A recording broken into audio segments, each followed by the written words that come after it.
now, Art saw a Harley dealership on the way out. I missed it, but he saw it.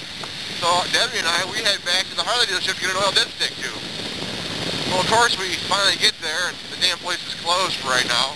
How's this helicopter doing? Wow. Is there a hospital over here or something? That's cool. Anyways, so we get our oil, they're closed when we get there, we gotta wait, so we get the oil dipstick too when they open, and we head back. And on the side of the highway, I find the one that fell out. What the hell? I pick it up.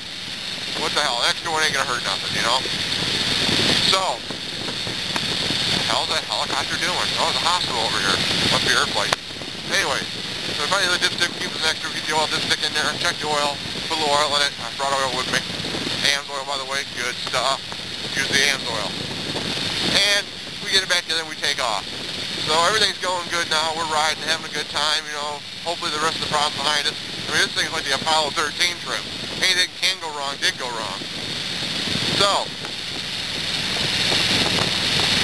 anyway, so we take off, and we're still in Minnesota, and we get around that night, everything's going pretty good still, and all of a sudden at night I see Art's behind me, he's riding behind me of course. All of a sudden his bike, I see his light dropping back farther and farther and farther. I'm like, well, what the hell are they doing? So I tried calling him, I don't believe I got a hold of him, I can't remember that much, it's been quite a few years back. So I turned around, I found him. That man, you know, right near the damn South Dakota border, we're not only a few miles off, rear tire blew out on his bike.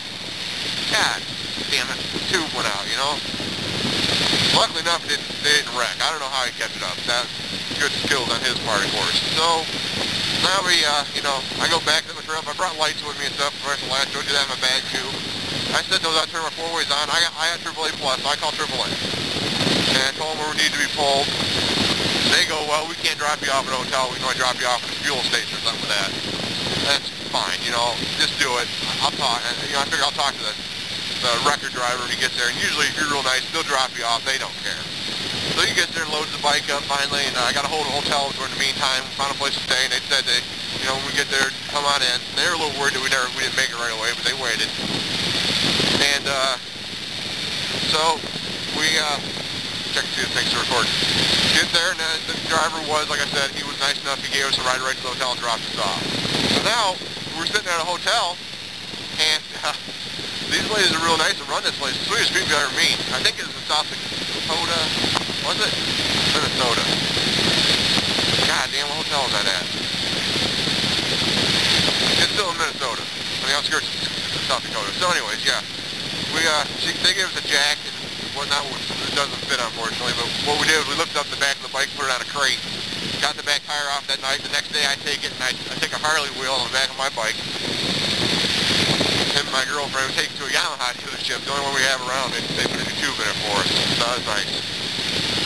You know, getting a Harley tube fixed at a dealership for the Yamahas, but they balance it and everything, and we put it back on the bike. Give the jack back and the thing, really say thank you, really appreciate it, and we take off. Down the road. Well, everything's going pretty good, we're only a few miles outside South Dakota now, and we hit South Dakota. Boom! Shit, what the hell was that? Everything's going well. What the hell happened? Art falls back. Ah, god damn it. Oh, by the way, this time Debbie's riding on my bike because the strut in the back of Art's fender broke from all the banging around and stuff, so we don't want to actually hurt the bike any, so she's riding the back of mine. And, but anyway, here's a big boom, and I turn back around and we go, well, stop the time, as you walk back, what happened? We opened up the timing cover on this thing and stuff, and the flyweights and shit and everything, the bolt broke and blew out. So now the timing's crap, you know? Damn. What else now? You know, what else can go wrong? Well, I mean, this is pretty much stopped us right here in Lanzone, you know? So, we, people stop, and this one guy stopped, big Marine, I'm guessing, man, must have been. And, he has this big K-bar on his side, big K-bar knife, it's hilarious. He stopped in the book with all the Harley dealerships and we find one. And it's getting late in the day now. We've been riding for a while, you know, so it's evening time, I think, at this point in time when this thing snapped. And, well, we call a dealership, finally found one that actually has parts for a 74 Ironhead. Son of a bitch. Alright, well, we close in an hour and a half and they're like a little over 2 hours away. So I said, I'm going to try to stay open for them if we can. They said they, do their best. They couldn't guarantee anything. So I take off. I take the trailer off the bike, by the way, at this point. I just take off like a bat out of hell. I'm doing 85 plus on this damn bike trying to get there. I got no helmet on, no coat, just a t-shirt and jeans. And I hear people telling me, you should wear your helmet doing that thing. I told them, 80 goddamn 5 miles an hour. The least of my worries are a fucking helmet if I fly off this bike in a t-shirt and jeans. I don't want to fucking live high at that. I don't even go tore up. Wouldn't even be funny. So I find this Harley dealership. My GPS luckily gets me this Harley dealership. I get there in time before they close. I walk in. This guy's like, oh, I love Harley, old Harley riders. I got money. No, they don't. But yet they had the parts I needed, Funny thing is, the kid behind the counter, the person who helped me, he gave me these parts. No springs, no screws. I'm like, well, where's the rest of it? See, I got the parts off this bike. I took them out of the bike. I got them out for the flathead screwdriver. I got that broken bolt out. Don't ask me how. Look at the draw. But anyways, this kid's like, no, we got it. And I'm like, well, come on. I need the whole damn thing here. This ain't going to fix it. And the manager comes out. He goes, what's up? And I go, well, he said they had the whole parts. He goes, I got the whole kit back there. The kid says, no, we don't. He goes, bullshit, goddammit. I know I got the whole fucking, he goes off this kid. I thought it was kind of funny at the time. So, yeah, he did have the whole kit back there. It's cool. So I headed back, and I make it back there, and I go by a fuel station. If you've ever been in South Dakota, by the way, fuel stations are far and in between from each other. They're not close.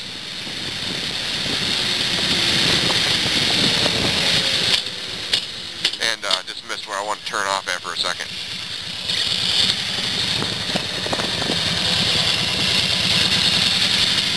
And so, yeah.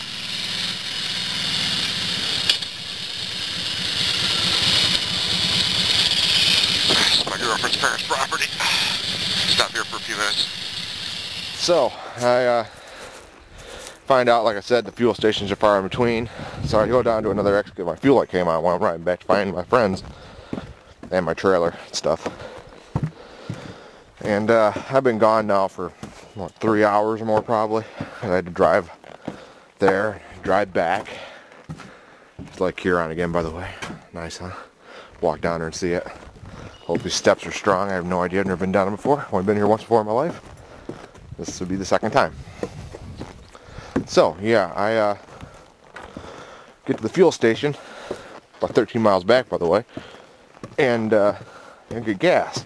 And while I'm there, this guy on another motorcycle, which is on the way to Sturgis too, I suppose, comes over to me and goes, hey, do you have a couple friends you left on the side of the road back there with a trailer, and you had to go get parts? I'm like, yeah. He's like, well, I ran into them on the way down. I stopped to see if they're all right. They're wondering if you're coming back or not, if you forgot about them. So I'm like, what the hell did you think I forgot about them? They knew it was a long ways away. I had to go there, come back. Yeah, they've started walking down the road and stuff. Pulling the trailer and they're walking. So I'm like, great, that's helpful. I knew where they were and I left them. Now I gotta fucking keep an eye out. And now I gotta keep an eye out for them. And I know my friends will probably watch this. I'm not trying to be mean. They knew I didn't leave them. The guy just informed me wrong when he said it. What he meant to say is they started walking because they figured they'd walk and got tired of sitting. They had to water and stuff, so they're all right. So now I gotta find out where they're sitting at on the way back. And God, that is gorgeous. And so on the way back, I keep my eye out now because they're not gonna be where I left them. They're gonna be somewhere else. I'm on my way back, and all of a sudden I see them sitting on the side of the road finally pulling them. Well, actually, I think they were pulling the trailer at the time I found them. So I find an exit down the way far enough and turn around because I gotta go all the way down to an exit. Because they're if you've been in South Dakota, the exits aren't that close together. They're a ways apart. So I find him. I go back. Art and I put the flyweights and stuff back in the Harley and his Sportster, and we hit the road again. Now we're going along. Everything's going pretty well. We stop at a rest area later that night, and God, we're almost Sturgis. We're like 2 hours away, maybe an hour and a half, something like that. Awesome. We're gonna make it tonight.